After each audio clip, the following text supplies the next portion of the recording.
DeVerter. I am the Chief Technologist here at Rackspace Technology, and we are 30 seconds away from Solve Live. Stick around.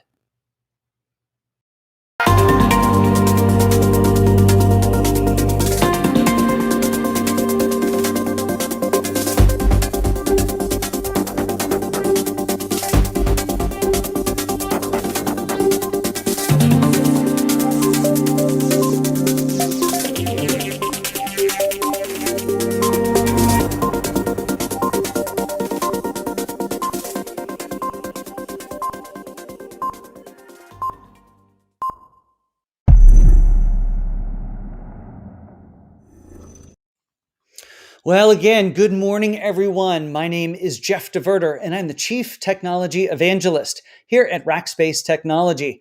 And as you guys all know, it is National Cybersecurity Awareness Month. So everything we're doing, cybersecurity related. And holy cow, we got a great episode here for you today. Hey, looks like India has joined us. We're so glad that you are here. Thanks so much for spending your evening with us. Now, don't forget, be like Shashat and comment down below, everybody. Let us know who you are and where you are. We would love for you to do that. Sorry, I'm a little distracted by getting all of these buttons to work right. It is a dark and rainy morning here in beautiful San Antonio, Texas. Well, folks, as I mentioned, of course, it's National Cybersecurity Awareness Month. Megan, glad that you are here from San Antonio. And I've got an amazing guest, just a great racker. I've known him for years. John Moran, he's a security architect. He has been doing security stuff here at Rackspace all the way back since 2013. And we got an interesting conversation for you today about that massive denial of service attack that Microsoft, they just brushed it off like it wasn't even a problem. Hey, we've got our second attendee from India. We're so glad that you are here. Aman, sorry, it's hard. My little screen is so small. I can't see those names very well. Well, hey, as you know, we run the same general format here every single week, just so you know what to expect. I don't want to shock you. So we start with This Week in Cloud. And what that's all about is how is the cloud making the news and why is that important? And it starts today with me finding all the right buttons to push. CloudStrike was on Jim Cramer, and you will provide the link to this. And I'd encourage you to go and to watch this. And they made a whole bunch of statements. Now, they were there talking about how they're really integrated into Google, which is awesome. And Sarah with the U.S. Army, that's awesome. Welcome, Sarah. We're so glad that you are here. Sorry, ADD, stay focused. You guys are great. This was interesting. So when we think ransomware, the average payout for ransomware, $6 million. Hey, welcome from Singapore. Now, $6 million is a huge amount of money, but as you're aware, $6 million isn't the only expense. You know, when ransomware happens, you got the bad guys coming in, they're holding some aspect of your data hostage. But remember, they've got that data as well. And so who knows if you can even trust what they're going to do with it after you pay the $6 million or your cybersecurity insurance pays. And I encourage everyone to have that. It is just another line of defense that you want to make sure that you've got in play there. All right. Also, here is another thing, and it really leads into the conversation that John and I are going to have. Hey, Nathan from Cleveland's here. Thanks for joining, Nathan. Let's get your cybersecurity questions ready for John Moran. Okay, folks? So here's an interesting article over from Forbes Technology. And I don't know if you guys follow a lot over there. I write a few things. They show up over there now and again. And applying the power of deep learning to cybersecurity. And why is this important? Well, he's actually Tony is going and citing a bit of research and some announcements out of AV Test, an organization that did some research into this space. And what they discovered was there are 18,000 new malware or potentially unwanted applications discovered. How often do you think they're discovered? Every year, every month, every day, every hour.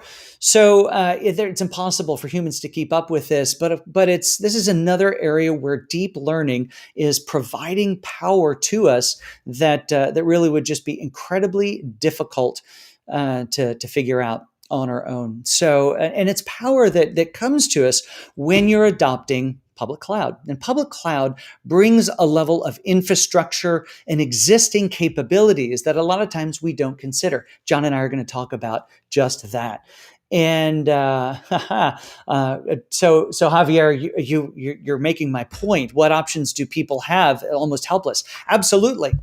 But John and I are going to discuss this here shortly, where when the move to moving out to, in whole or in part, to utilizing the public cloud is almost a necessity in some aspects. You've got to do it because there's no way to thwart this type of an attack, this type of growth in potentially harmless applications, because it's impossible for individuals and most, even nation states, to deal with this on their own. All right. Well, that takes us into me pushing the absolute wrong buttons. Boy, I'm having trouble with them this morning.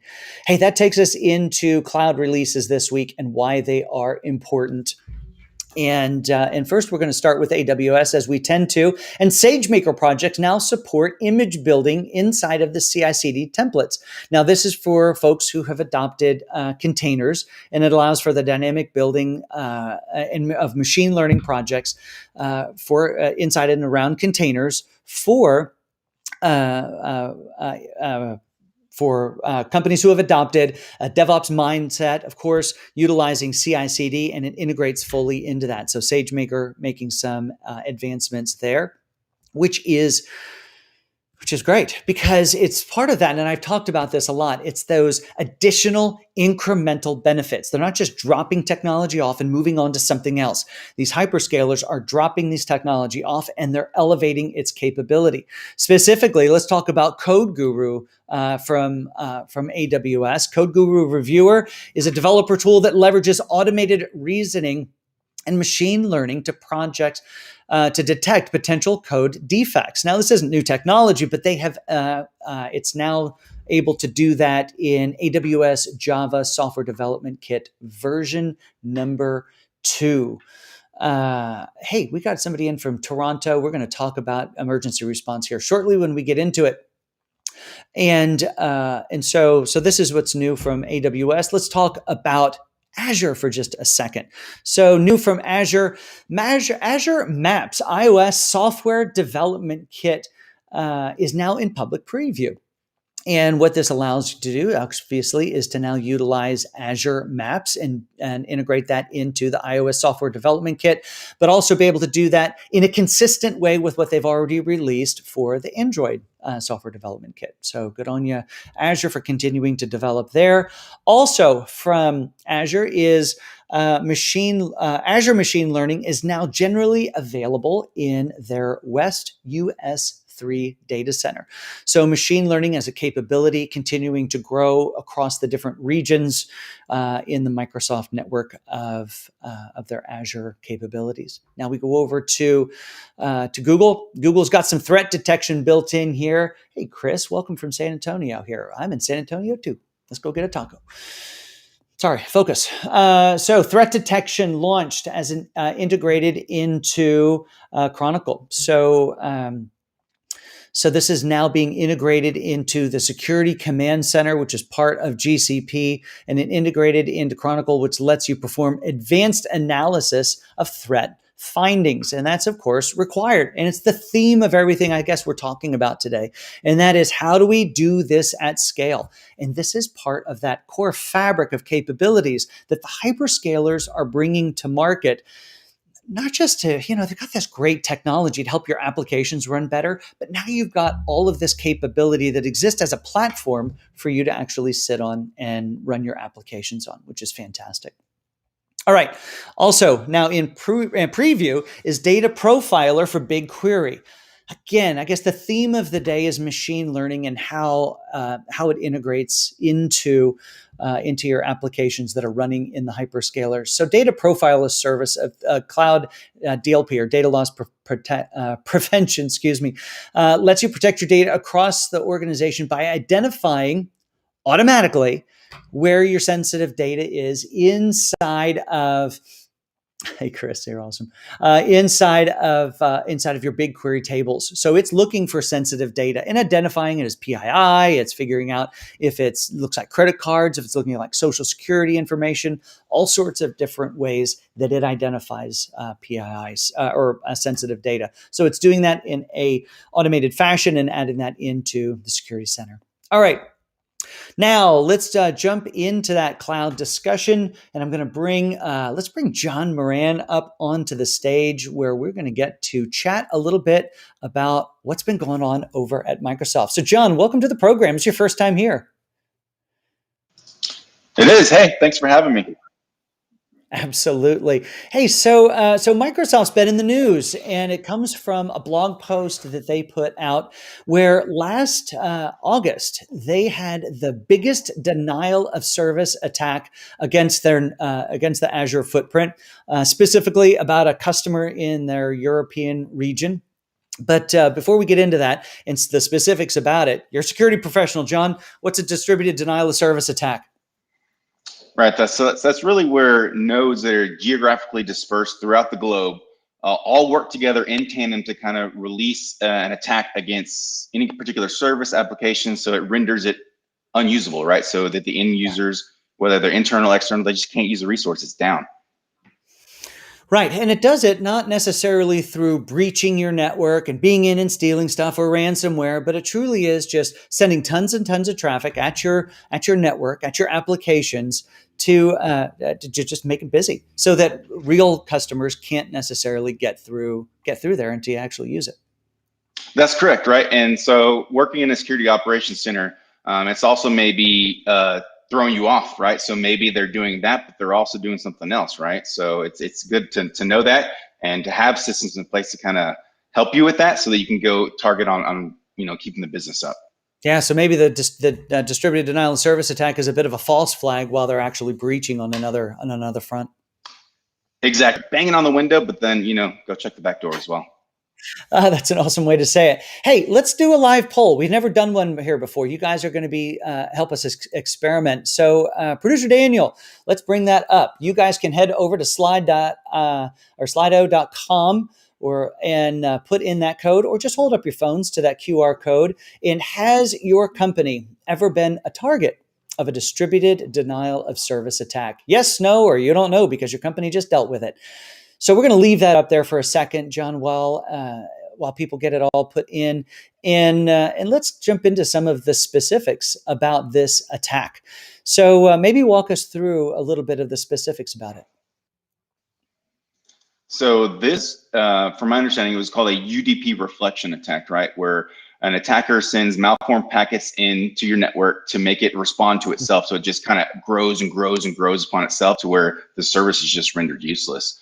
Right, so it came in multiple different waves, and one of the things I like about the article too, and it goes to this poll as well, Jeff, is that this was what was reported. Not all DDoS attacks are reported, and the largest one that we have reported to us was from Google a couple of years ago, right? So yeah, they could be bigger out there. They most likely are bigger. So we just need to be prepared for this. But this one in particular came in different waves. It lasted about 10 minutes. The highest one was about 2.4 terabits per second. But also got over like 1.7 terabits and half a terabit. And again, it came from all over the globe, right? It came from Malaysia, Vietnam, Taiwan, US. And when I talked about it coming from distributed nodes, it came from 70,000 unique sources, right? All working in tandem at once to kind of bring your resource down. That takes an incredible amount of coordination to be able to pull that off. Now, where are these attacks coming from? Are these systems owned necessarily by the attacker, or how does this occur? They're pwned by the attacker, right? Is one thing, one way we like to put it. So it could be, sometimes there are services out there, DDoS for hire, right? You can hire them and just say, hey, I want to attack this resource and take it offline for this amount of time on this day. You can get that specific, right? Those services on the black market exist today. And they usually are accomplished by like servers and hosts that are infected with malware that they can just kind of use as they need, right? It could be home PCs, it could be servers, just kind of waiting to be, we call them like zombie mode, right? They're just kind of waiting for their next direction to say, go attack, and then they hit the go and just all attacks at once. and off they go. So we measure these attacks. It used to be, just how many nodes came in, but now we're measuring in the amount of data that's actually flooding into the network. So maybe put into perspective, if you can, what is 2 point whatever terabits of data look like coming in? Oh, it's gargantuan. It's massive. It's just resources aren't really made to kind of do that unless you take it up to the DDoS mitigation layer, right? Switches and cabinets, really, they're not really made to deal with that amount of traffic. So that's where you need to kind of have services like this in place to kind of prevent it from happening. Well, and isn't that, I got hit up with questions earlier. I'm sure you're watching, kind of backstage at this. And, so how are companies actually supposed to deal with this type of attack? In fact, even in the blog article, it points out that if this attack had come against somebody who was inside their own data center, then, they would likely have just been taken down. And that's truly is one of the values that people get when they move out to the hyperscale clouds. And this is obviously a situation that happened with Microsoft. We got a LinkedIn user talking about how Microsoft states that they're good up to the tens of terabits per second to be able to deal with, which is just a massive amount of infrastructure. But Microsoft was ready for it. They had this as a fabric of capability across all of their entire Azure network. And it's one of those things that you get when you move in. We think about moving out to the cloud and, well, what's the expense? I got 1,000 VMs and I got to convert these applications. And I got this AS400 sitting in a corner that's providing data, all this stuff. And we get mired in very real details of the cost of moving to the cloud. But John, how often do people not consider the cost of how much it costs to actually stay? This would have taken down any company, almost any nation state. Taking down data centers, right? So I read something, and I can't remember where I read it from, but it almost equated DDoS is the new antivirus, right? You just need to have it, right? If you're doing business online, you're serving some purpose to the public internet, you need DDoS mitigation services. And back to your point versus, data centers where you can maybe have your stuff located versus like in the cloud, right? You have to imagine the packet traveling across the internet, right? And it gets that data center, it goes down to aggers, it goes down to switches, goes down to the cabinet, your firewall. That's where the load has to take place, right? Versus when you push it out to the cloud, they have these massive infrastructures that are built to kind of absorb this, not only absorb it in the closest region where your users are housed, right? So this one in particular, it was a European-based customer. So their European-based DDoS mitigation dealt with it, right? So just clean it and get away from your data, your workloads, get it far away from it as possible to kind of keep that mitigation in place there. So, I was just thinking of an example, if this was in a data center and you talk about how it's coming through, the aggregation points, it's coming into the switches, the networks, that can sometimes be, a little complex to think about what that impact is like. But we've been working from home. You're at home. I'm at home. We've got kids doing school from home. We got kids playing Xbox from home, and keeping us from being able to to be able to do conference calls. I've been on stuff where you got to go out and you got, hey guys, lay off for a little bit because I'm on with the boss. And that's a great example. But there, it's not an attack. It's just using up all of the bandwidth, using up all of the resources, and that's the intent of a distributed denial of service attack, and that is just confuse it in this case with that UDP attack that says bad packet, send it back. Bad packet, send it back. When you have to do that 5 bajillion times a second, it gets challenging. Mm-hmm. And this one in particular, we're sending it back to a false source, right? So it kept making it bigger and grow exponentially really quickly. Right, because you've got it bouncing back and forth now all over the place. And as it bounces, it grows. And as it bounces, it grows. Exactly.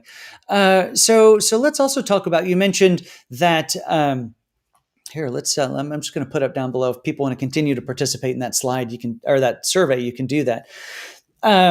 We mentioned before that there have been bigger attacks. In fact, let's not bring that up. There have been some bigger attacks. In fact, I think the biggest ones was against, was it Google a couple of years ago? And they absorbed 2.7 terabits? Somewhere around there. Yeah. Back in 2017, right? So that's many years ago. So these size attacks are only going to get bigger. they're only going to get bigger. And back in 2017, I wonder how much, the Azure network was ready for it. But one of the things that Google's had in its play from the very beginning was that size of their network. Their network was such a selling point. In fact, I can think back to some of those, the proof points of, hey, if you go with one of our databases, they're GPS timed. There's zero latency effectively from one region to the next. And I would imagine that certainly played a huge part in them being able to absorb that much traffic. Absorb that amount too. And I want to make a point that, if you read the articles too, the customer Azure and stuff, they were just like, whatever, right? They dealt with it, right? Because these mitigation practices were in place already to protect them. And it wasn't after the fact, like, oh my goodness, I'm under a DDoS attack. Now let me go get DDoS protections. No, you need to have it as a preventative measure to help you when it does happen. Yeah. And unfortunately, whoever this says LinkedIn user, so sorry, I can't use your name as it's coming into me on my aggregation point of the comments, but says, let's not forget that Microsoft has a huge pool of resources, both financial and technical. And let's think of those as people as well, and huge teams of people. And their only job is to deal with these issues. I mean, they have cyber crimes unit. We were talking to a professional earlier in the week about that. I had Matt Sosman on last week who talks about this. And, the amount of resources that these organizations have to deal with this and then chase it back and do something about it is absolutely incredible. Well, and John, if we get back into, the conversation or the point of whether people are not, people who are not necessarily counting the cost of that move, of not moving out into the cloud. And there are some very real reasons to stay in your own data center. In some cases, it might be geographic for specific applications and specific data sets, although that reason is going down and down as the hyperscalers grow in their environments. But it calls that point out of how important it is to consider a hyperscaler as part of the fabric of your application stack, and how that's going to play into situations like this. John, as you work in and around everything that we do from a cyber perspective, how are you seeing the hyperscalers evolve, not just around the distributed denial of service attacks, but their threat capabilities or anti-threat capabilities? How are you seeing those grow? I mean, they're all continuously adding features on a daily basis, it seems like, right? To enable the telemetry, the logging, the intelligence around that stuff.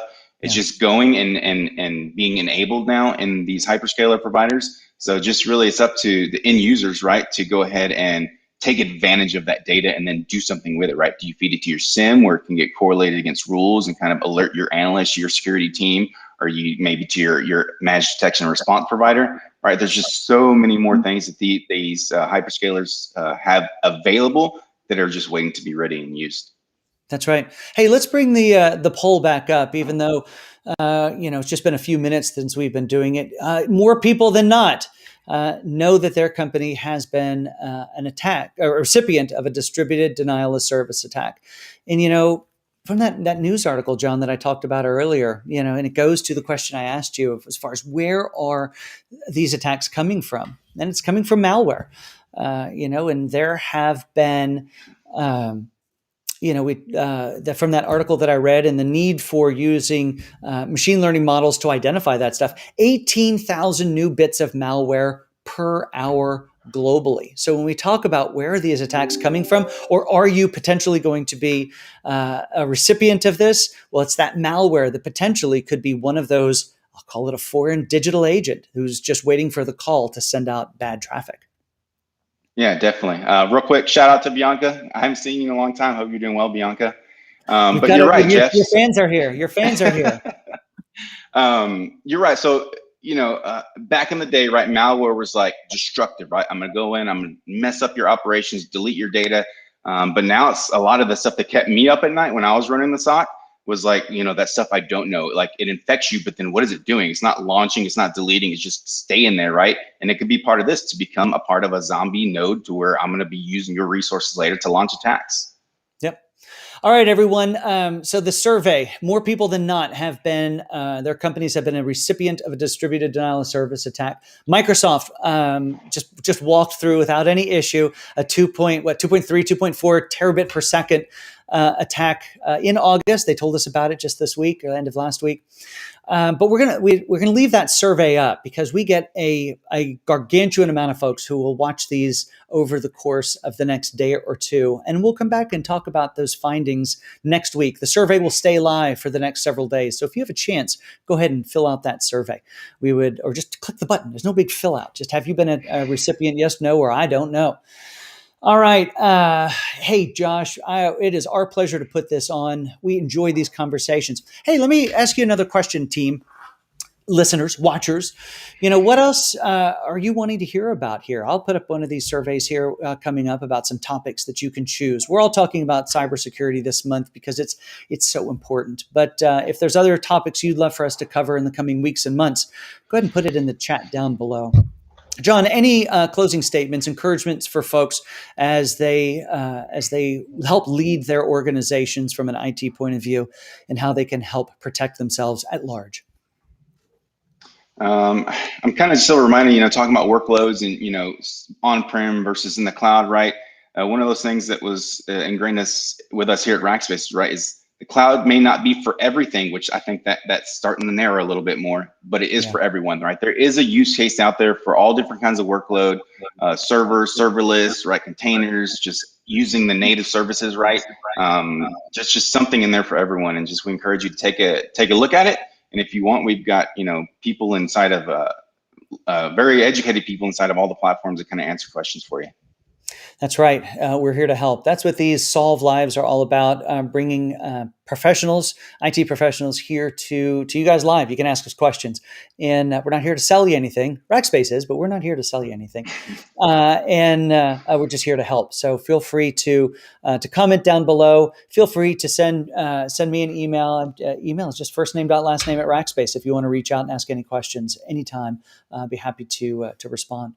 So everyone, thank you so much. This has been a great conversation with John. John, thank you for taking the time to come visit with us today. And we look forward to seeing you guys again on this coming Tuesday at 8:30 Central Time. Every Tuesday and Thursday, we're here bringing you some great information from some great folks. There is a new podcast coming out from Cloud Talk this week. Yeah, it's about cybersecurity, and it's a great episode. You can find that over at rackspace.com/solve. In fact, that's where all the free learning can be found over here at Rackspace. So go to rackspace.com/solve. Everyone, have an amazing day and lean on your hyperscalers to help provide as much protection as possible. Everyone, I'm Jeff DeVerter, Chief Technology Evangelist here at Rackspace. John Moran, one of the smartest people in security that I know, and I hope you have a great day. Bye, everyone. It's a pleasure.